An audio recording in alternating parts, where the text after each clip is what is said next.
Hi, welcome to Snowy Monday. We still have some snow on the ground, just a little, just an inch or two. I hope everyone had a good weekend. It may have involved snow. I guess I do want to kind of do what I have planned for today, of course, but also I have a couple of announcements kind of relevant to the beginning of the semester. I hope you all got an email from me about Adobe Creative Cloud. Some nodding heads, please. Oh, good. Okay, good. It's always hard to tell because, I'm not you, so, like to check and make sure. So yeah, if you have any problems with Adobe Creative Cloud with the installation, one of the reasons why I'm doing kind of a history lecture for our first week is to give everyone the chance to kind of work out the kinks if there are any issues with Adobe installation, because on Monday of next week, we are jumping into Photoshop full stop, and we are going to start making stuff. The next 2 days of class are really sort of like a huge kind of set of background info to kind of keep in your mind in general about the media and kind of how it's shaped itself over time. So before I get started with the lecture content, does anyone have any questions about anything? Hi. That's a really great question. I get that question all the time. I record the lectures, so if you, and a lot of people think I record the lectures so people don't have to come to class. No, I actually record the lectures for your educational benefit. So you can like watch them, and if you miss something that I say, you can, it's a video, right? We all know how that works. So I just think it's a very sort of like more flexible way for you all to kind of learn on your own time. If you want to kind of follow along in class, that is absolutely something that you can try to do. I do kind of work a little fast, which is why I make the videos available. So if you kind of like miss something, you can go back and find it. Basically, I would say just like do whatever feels comfortable to you. Great question. Also, what might be a little bit of an issue is that someone alerted me to the fact that we are a little short on outlets in this room. And I did see one outlet, at least. Let me look at the rest of the room. Nope. Oh, wow. That is really something. Okay, well, there is one outlet right there. But other than that, it seems like the room, there are some outlets maybe scattered around on the floor. But that's probably a good, maybe just like note to self, charge laptop before arriving. I was a little bit surprised by that. As we know, all of our classrooms in UW-Madison are differently equipped. So, I don't know if I'll be requesting this one again. So, sorry about that. We are short on outlets. Also, I guess since one of our classmates asked today, if you do need to charge something, feel free to use the outlets up in the front. Just try not to like come up and grab stuff, while I'm lecturing. That would be really great. I would appreciate that. But otherwise, you're free to use any outlets you can find in this room. Any other questions?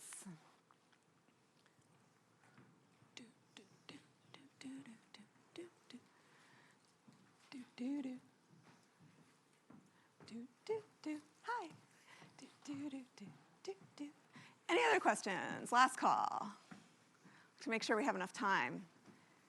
It takes a while for my brain cells to fire, so try to give you all some time. Okay, so today I am going to start looking at lecture. Also, just a quick note, you may have noticed this last class. Right now, all of my videos should be unpublished. If you see a published video and it's in the future, it's probably my video from last semester. So I don't post videos. This seems really self-evident, but I'm going to say it just to make sure we're all on the same page.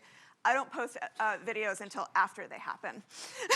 So, yeah. So, actually, quick note about posting videos. I would say 90% of the time I should be able to post your video before 5 p.m. today, the day of class.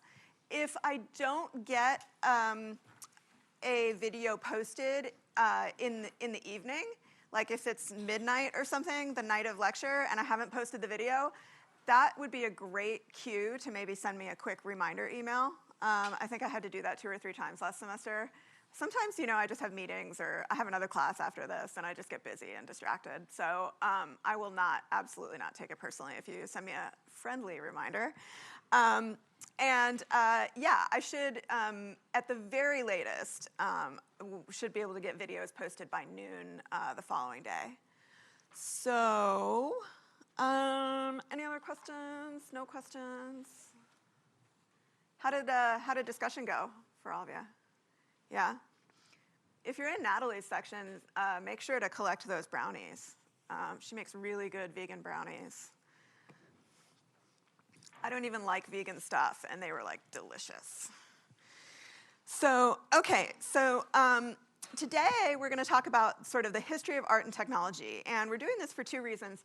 One, just kind of a purely practical reason that I want to give you all some time to install Adobe and kind of shake out the kinks.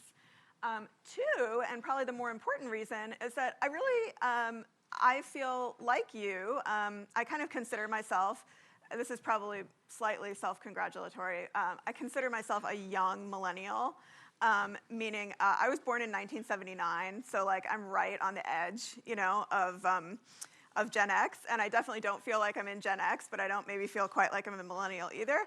But definitely, I am part of that generation of people who grew up with technology. So I think that is something that probably most of us have in common. When you grow up with technology, I think you maybe have I can say this because I probably had it myself, a lack of appreciation of how much kind of had to happen in order to get where you are now. So we're going to spend some time really looking back at art and technology to the beginning of time. Maybe not the beginning of time, but we're going to go back to the Renaissance, which is like pretty far back. That's like almost 1,000 years. So, well, 800, 600 years. So let's go ahead and do that. For most of the lecture slides, by the way, I do keep the slides in Google Drive. For every lecture that we do in this class, every lecture that I have slides for, I almost always put study questions at the top of the lecture. And the reason for that is because I want you guys to have an idea of what the kind of key points are that we're talking about. The other reason is because when you go to study for the midterm or the final, you can use these study questions, and they may have a startling resemblance to exam questions. Oh, it's true. So there's a reason I put them there, and definitely, if I were kind of looking for a place to study, I would take a look at those, think about the answers, find the answers in the slides, and that would be a great way to prep for the midterm. So today, I don't really go over them in class. They're just there for when you're actually studying, not for right now. But these are all the things that we're going to talk about today. And so before we begin, I think it's really important for us to think about what is technology. And if you're a smart aleck like me, you're probably like, duh. Obviously, I have this brick-shaped object here. This is technology. And I would say, you are correct. You get 10 points. There's more, though, to the definition of technology. It's not just electronics, for example. It's not just, bits and bytes. Technology is actually kind of a process. That's what we're going to think of. But as I point out in the slide, I think everyone, literally everyone who's living in kind of contemporary American society and other societies as well, has a sort of common sense definition of technology, which is phones and stuff, or computers and stuff. And that's not wrong, it's just not like a very holistic definition of technology. So if we're gonna think a little bit deeper about what technology actually is, one of the places that I like to look in general when I want to know about something, aside from Google, I like to look at language and where the word actually comes from in our language, obviously the English language. So in English, English has a lot of Greek roots, and this is actually a case where the word did not originally come from English, it originally came from the Greek. And it was actually two words that were kind of glommed together. The two words are techne and logos. And so techne is, these are both really interesting concepts. Techne is really very close to how we use the word craft today, meaning that it's like a process of making something. So I could say, I crafted these gloves. I didn't, but I could say that I crafted these. Or I could say maybe something like even, oh, I crafted this app, right? And yeah, I could do that. And then there's this logos part too, which is the knowledge of the craft or the discourse surrounding the craft. And that's where, in my opinion, that's where technology gets really interesting. So when you think about the logos part of it, technology is kind of like any process that you can teach somebody else about is really a technology. And so if you ever think about, does anybody really like to watch those documentaries about like new religious movements, also known as cults? Oh man, I'm so addicted to those. But like in those new religious movements, a lot of them actually use the term spiritual technology. And that's actually a really good example of how you can use technology, the term technology, in a way that's completely proper, but maybe not relating to phones and stuff. So what does that mean? Well, that means like if I teach you, if I teach you how to bring out some, and again, this is not reflective of my personal attitudes. If I taught you how to teach somebody to like read somebody's thoughts and perfect their energy, that is totally a technology. It has no basis in anything that we would commonly understand as technology, right? But strictly speaking, according to the dictionary definition of technology, it counts. So I think that the point here is that I think when people talk about technology, especially in today's society, like 2023, people really, in a lot of ways, mean that as a reference to like electronics or digital technology. But really, when we think about technology itself, a hammer and a nail is technology. It's really old technology, but it's technology. The wheel is technology. Again, really old technology, but it's still technology. Cooking in your kitchen is also a type of technology. So I guess I would maybe like all this to say that I would encourage you all to kind of like open up your definition and your mental definition of technology a little bit during this class. It might be fun. You might learn something. So getting into sort of like the chronology of this, prior to the Renaissance, as if nothing existed before the Renaissance. So it's like cave paintings and stuff, you know. But prior to the Renaissance, there is a sort of distinct divide between pre-Renaissance and post-Renaissance. And the main division there is that, especially throughout like even Dark Ages, medieval times, all that stuff, art was really the sole province of religious institutions. And so in the Western world, of course, you have like the Catholic Church at the time is sort of coming out of, sort of time.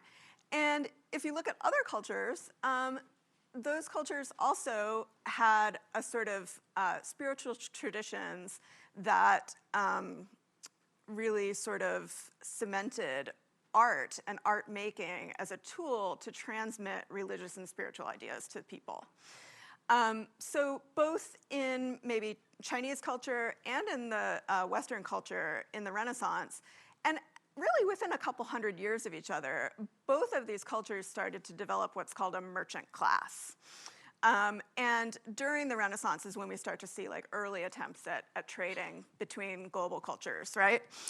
And so what happened in the Renaissance, and this is really a global thing, it's not something that's particular to Western culture, but during that time period, you really started to see the flourishing of trade. And because of trade, that led people to have money that was not necessarily inherited, because, you know, basically before this time, you would just have royalty and then everybody else who was probably, you know, at the peasant class. So because of this, that is really the reason why the Renaissance becomes sort of this really important period for art, is because art started to become something that was not just a tool for religious leaders. So what we start to see also during the Renaissance is technology, and this is what we're going to talk about in detail.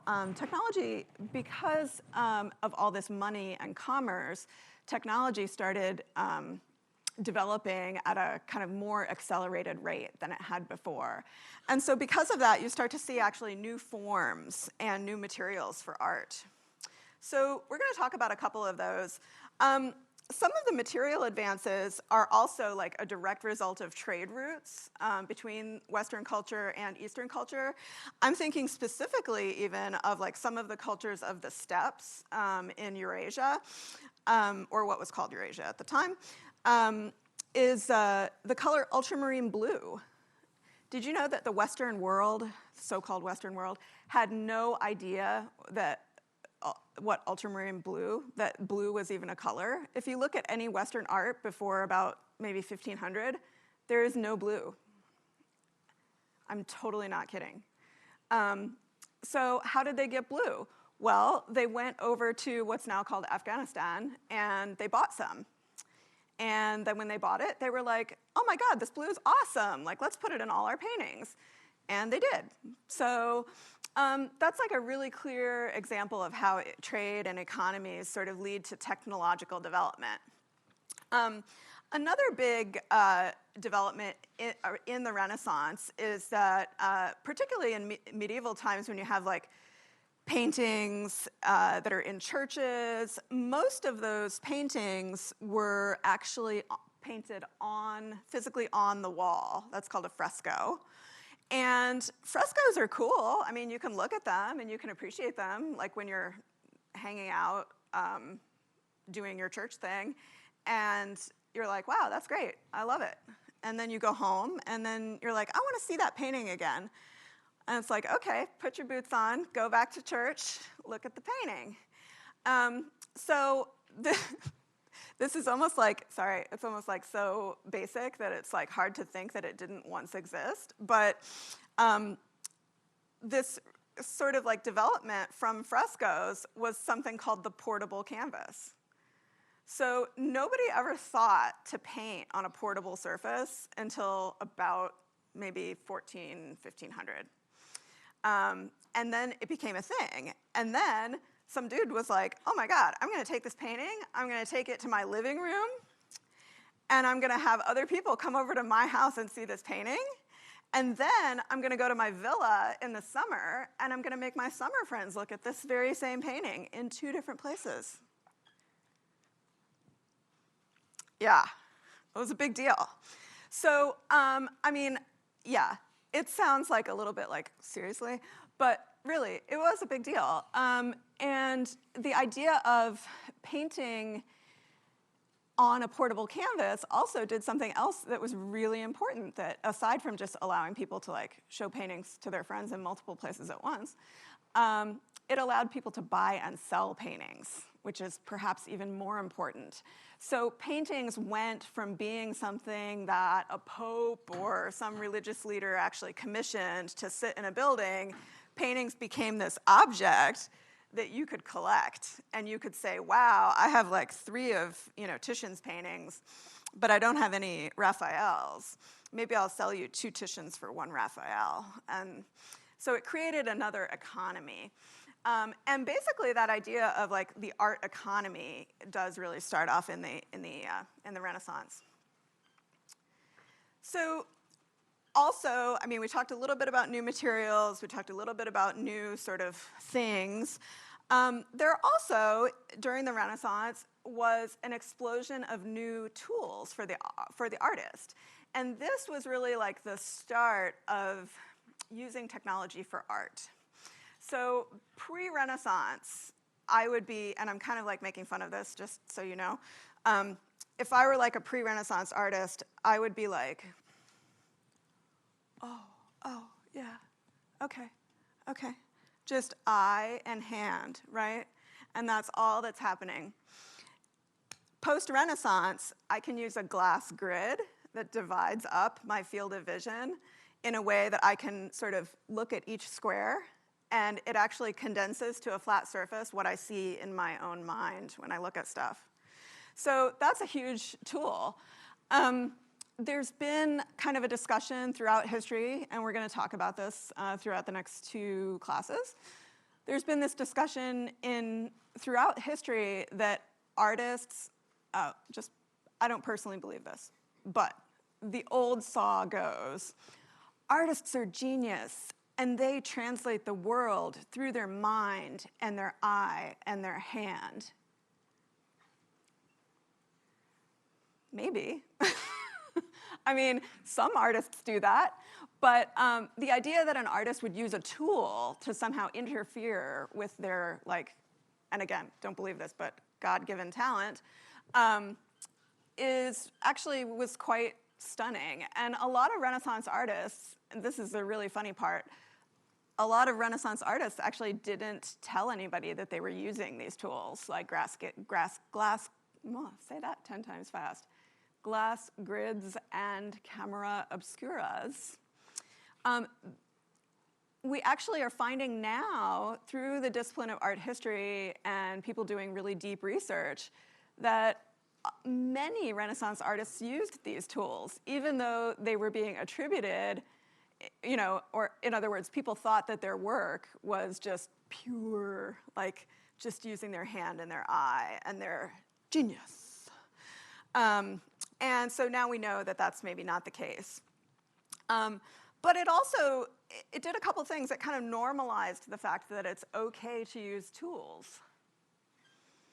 And it also created a kind of emphasis on representation.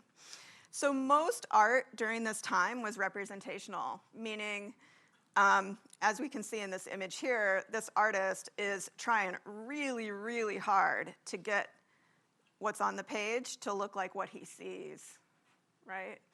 And we really don't start to talk about abstraction until the end of today's lecture, which is like in the World War I kind of 1900s era.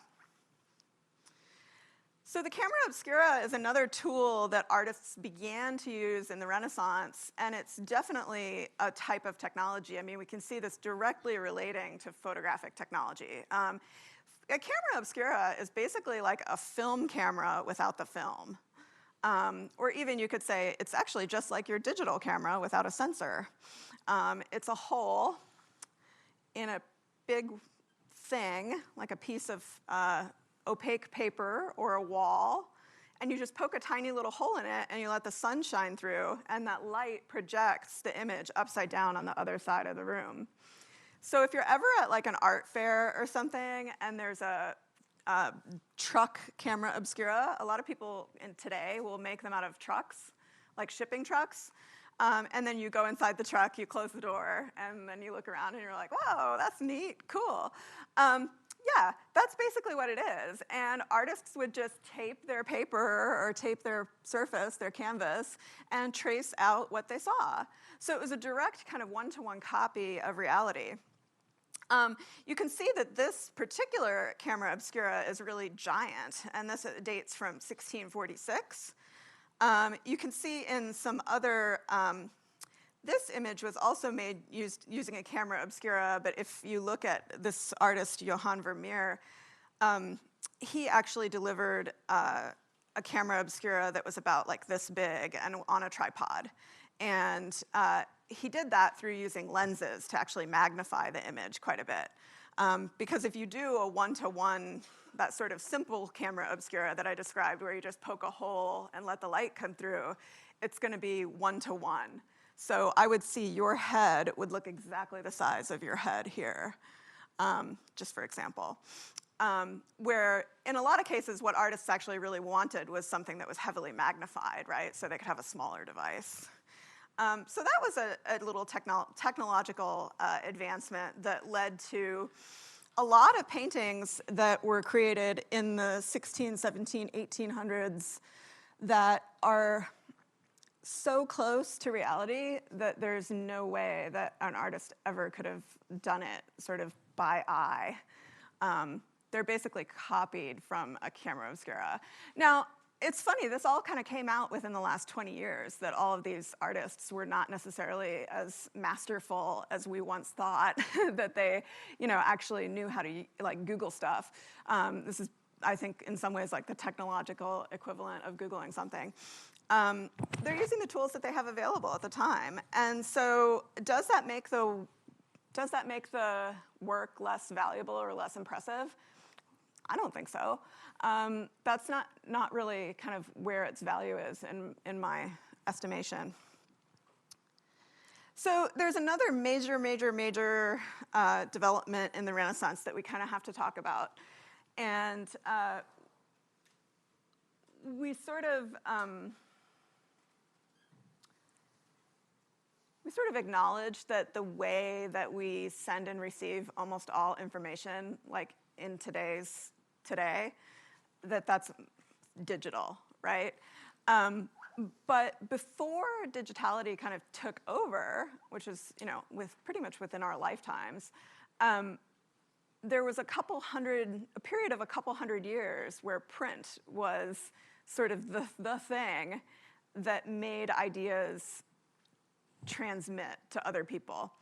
And what do I mean? Well, let's go back to the example of my painting. Let's say this is my painting.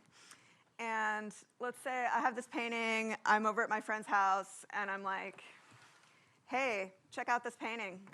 Isn't it awesome? Yeah, you like it? Cool. I'm going to go to my summer house and leave the painting there. And then I'll be like, hey, friend, I got a painting to show you. And they'll be like, really? Cool, can I see it? And I'm like, yeah, just come over to my winter house. Because obviously the painting, there's only one of them. It's an original object. So I can't have more than one of these paintings at the time. Now you could probably go on the internet and hire somebody to paint a copy, but just strictly speaking. But back then you couldn't do that. So what did you do? You would say, okay, I want one painting for my winter house and one painting for my summer house. The way to achieve that is through a print. Because a print takes a single sort of stamp, they call it a matrix, is a kind of fancy word for it, and take one stamp and you can make multiple copies, right? And so that idea that you could take one image even, or one thing, and replicate it, and then take those copies and distribute them all over the country, all over the village, all over the continent, for that matter. This is something that was really, truly revolutionary. I would say revolutionary enough that it stacks up pretty well in terms of historical importance to the development of the internet, right? I will stand by that claim. And so what did people do before the printing press when they wanted to make multiple copies of something?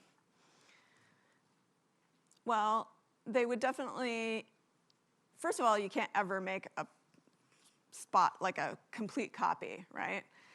Because there's some sort of hand or some sort of movement. But basically, scribes used to copy books by hand. And books, those things with the paper and, books, they would have like one book, 2 books per village.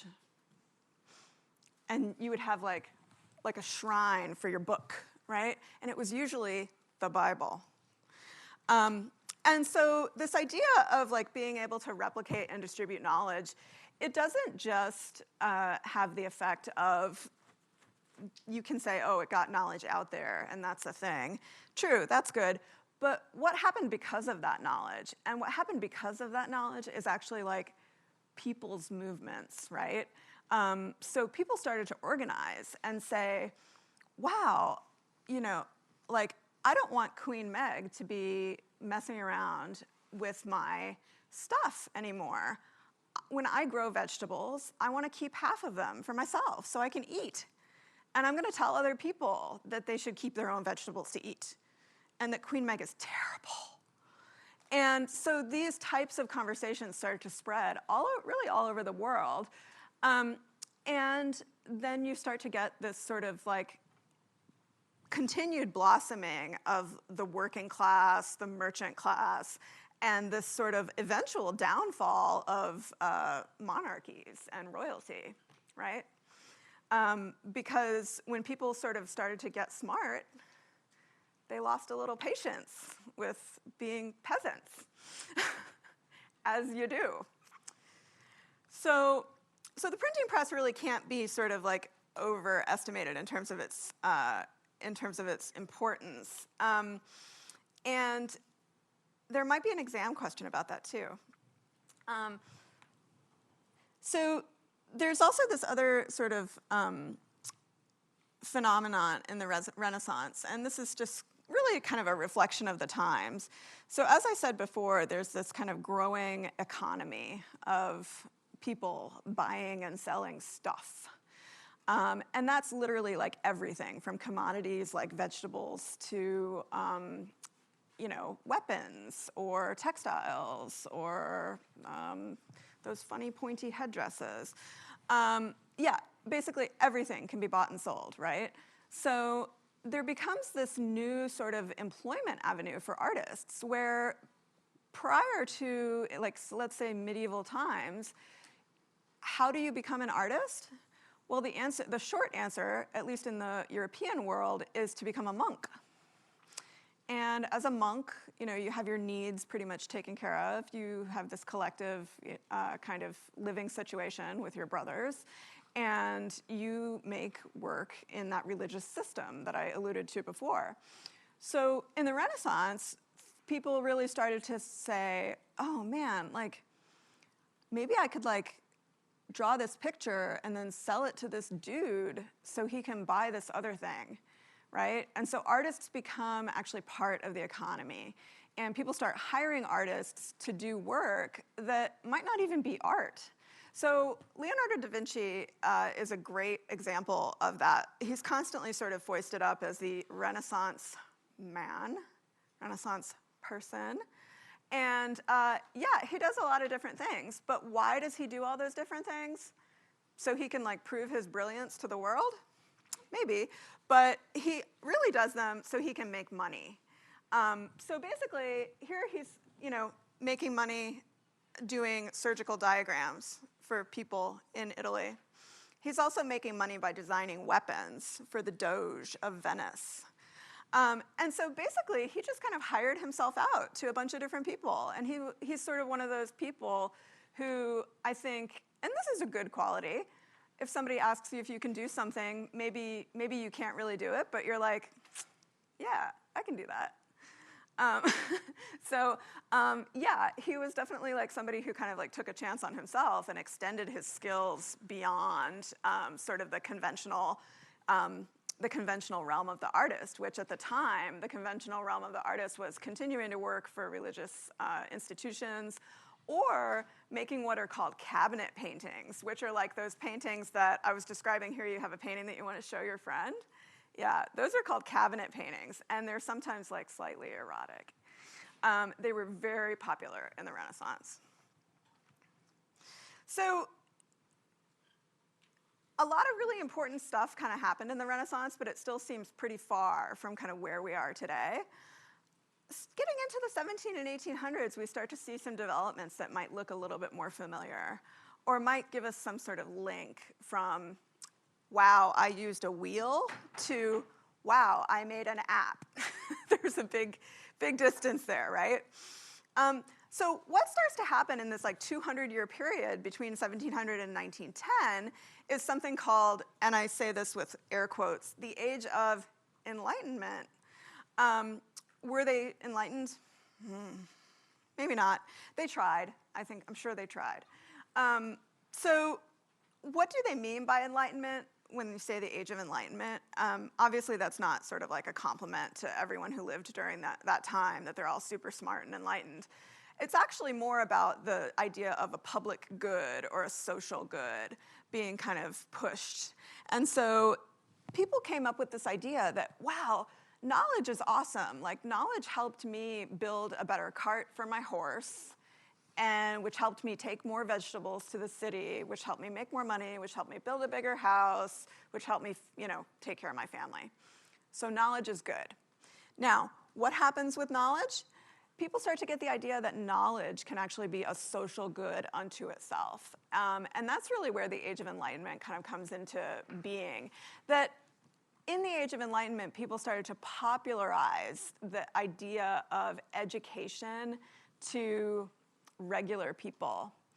And what do I mean by regular people? I mean everyone who's not royalty. Previously, also known, not so much at the time, a lot of people who were so-called regular people at this time are not called peasants anymore. They're just called people. How about that?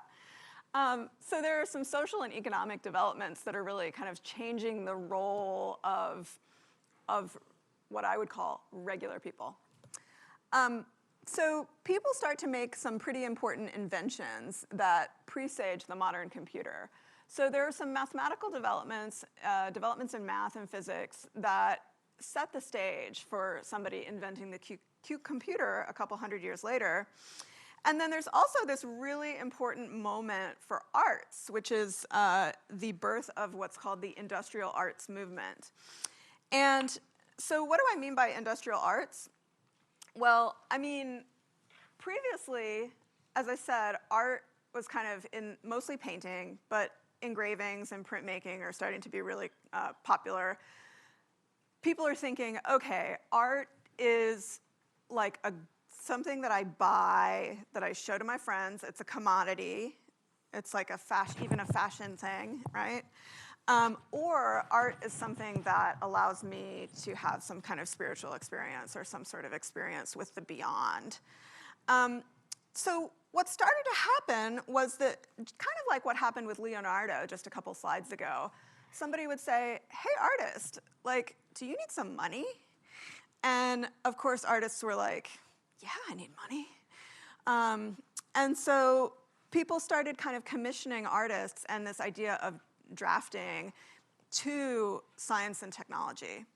And so you could really think about that as like the first development of using some art skills in the development of things that are not actually art. You know what they call that today? Design. For real, they call that design. So you really get this like kind of explosion of really interesting and really technically impressive kind of drafting. And so like, is it art? Probably not. It doesn't look like art, but I would definitely argue that it's like the birth of design, the birth of design as a field. Yeah. What would you say the difference between like design and engineering is? Or like when does one cross into? Oh my goodness, so hard. I think engineering can use like a heuristic process like design. Design does. I usually think of engineering as being something involving something measurable. So in other words, if I can like design a chair in a way that I know exactly what kind of pitch my body is going to have when I move back, I would definitely say that kind of leaves design and becomes an engineering problem. Design tends to be a little less focused on metrics and measurables. But yeah, there's a lot of, especially today with product design, I mean, there's a huge amount of overlap between engineering and design. And I think that particularly software, what they used to call software engineering is now actually pretty pretty well integrated with design. Yeah, yeah. I was going to ask what your definition of art is then, if it's different than design. Yeah, so, okay, so first of all, I think that in this class I might talk about, I'm not going to talk about my personal definition of art because that's actually pretty expansive and maybe too expansive for like an educational setting. Like, in other words, it's too kind of hippy-dippy and, you know, y'all wouldn't get anything out of it. The sort of historically, like institutionally accepted definition of art is that art is actually any human activity that is made with like creativity. So in design, you have the creativity is sort of throttled by a set of economic expectations, like the client relationship, that take it away from being pure creativity. Another thing I might bring up in this class, in fact, I'm 100% sure I will bring it up, is that there's this historical division between so-called fine art and applied art. I don't use those distinctions anymore because it's like 2023. But I think that they can be important, especially when you're looking back. So applied art is really also maybe called craft, also sometimes called design.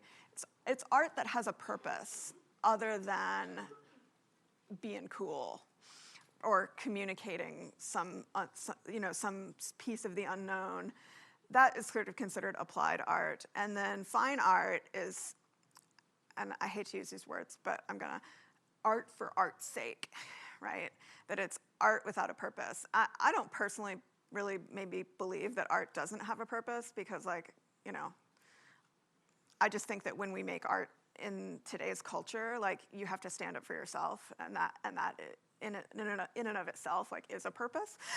But that's maybe just thinking about, like, shifting historical attitudes. That was a super awesome questions, y'all. And yeah, feel free to just, like, jump in. I don't. So yeah, we start to kind of see this, like, art and design kind of becoming really born.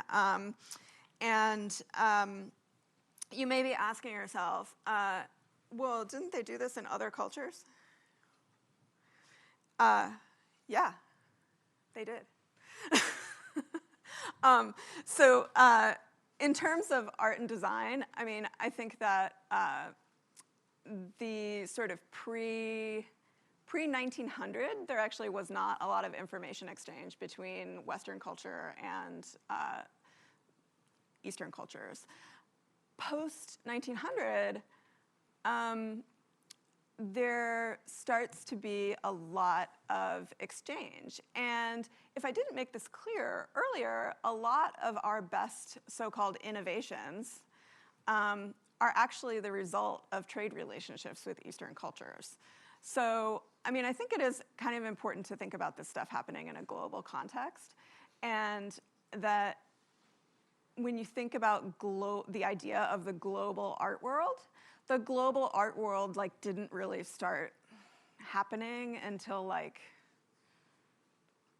I'll say 1980. You might say, wow, that's late. Yeah, it is late. There was definitely activity, right? Like, there was a lot of activity happening before then. But the idea of, like, me actually seeing something that even happened in another culture, if I were here and based on, like, kind of Western media, which at the time was just, like, print media, maybe some television, there just wasn't that much exchange. And so thinking about today, like, where is the kind of global art world today? Well, actually, where is this? Anybody know where the center of the art world is today? Just off the top of your head? New York, maybe? Nah. New York was the center, like, in the 60s and 70s, 80s. Paris? Nah, turn of the century. London, maybe? 50s and 60s. Where is it? I would say somewhere between Dubai and Shanghai. So that's where all the big biennials are right now, and that's really where the center of the art world is. So I think it's, like, kind of, a reflection on just how cultures sort of see themselves and construct their identities. Not something that you'll hear a lot. So thinking about mathematical innovations, though, there was this thing created in the 1800s called the difference engine. And this is like an obscure mathematical device that you probably don't care about. But why is it important? It's important because it actually kind of paved the way for the first computer to be created. So is it a computer? Technically not. It's a calculator. It's a mechanical calculator. But does it do things that a computer can do? Oh, definitely. And so this is more just like kind of a little warning bell, right? That some of this stuff could be automated at some point someday. So there's this huge shift from this sort of industrial arts thing, which is really, super interesting and super important. As I said just a couple seconds ago, like there was a sort of center of the art world within the kind of beginning of the 20th century, and it was in Paris for the most part. So pretty much from like 1900, maybe even the late 1890s to like, I don't know, 1930, 1940, the art world was really like focused in Paris. And you may be asking yourself, like, what is this painting that I'm looking at right now, and why does it look so weird? Well, it's abstract. It's a work of early abstraction by a really important artist named Marcel Duchamp. But there's a really important technological innovation that happened in the late 1800s that I somehow did not make a slide for. What is that? The camera. And when the camera came along, people were like, wait a second. You mean I can have a picture of me and I don't have to sit still for like 18 hours while some dude paints me? Are you serious? Oh my God, I want one. So people were like crazy about the camera, and there was this really like boom in photography. And that's exciting, and we all love cameras. Like I couldn't live without my camera. I have to take like 5 million pictures of my cat a day. But what happens with the camera that has an impact outside of just being able to take pictures? Well, what happens is it makes painters and artists, because most artists were painters back then, it makes painters feel really useless and depressed and like, oh my God, like, are you saying you can make a picture with a machine and you don't need me? I'm gonna go cry in my soup. So painters were really like, oh my God, this is like the end of the world. And so really like the productive sort of turn happened maybe a few years after the camera was invented, and painters started saying, how can I see this as an opportunity for growth rather than something that's gonna kill me, right? Good proactive thinking. Well, basically painters were like, wait a second, maybe this means that if people can make pictures of themselves or pictures of other things without having me go out and paint a picture of that building, that means I can paint a picture of whatever I want. Holy moly. So painters basically freed themselves mentally from the shackles of representation, meaning that, painters were like, cool, it doesn't have to look like anything. It doesn't matter. I'm not your workhorse. And then painters basically kind of went on this like huge rabbit hole of abstraction, and basically like they were liberated from having to make pictures that look like stuff. So that was really important. There's something else really important happening in this image, and that there was a certainty in representation, right? So like if I take a picture, or if I had to paint a picture of this phone right here, I could say, man, that looks awesome. I got like every single little glitter thing on that case, but you know what? That lens, it needs to come down about 1/4 inch. It's not quite right. Right? So there's an objective reality out there that I'm working for and trying to copy.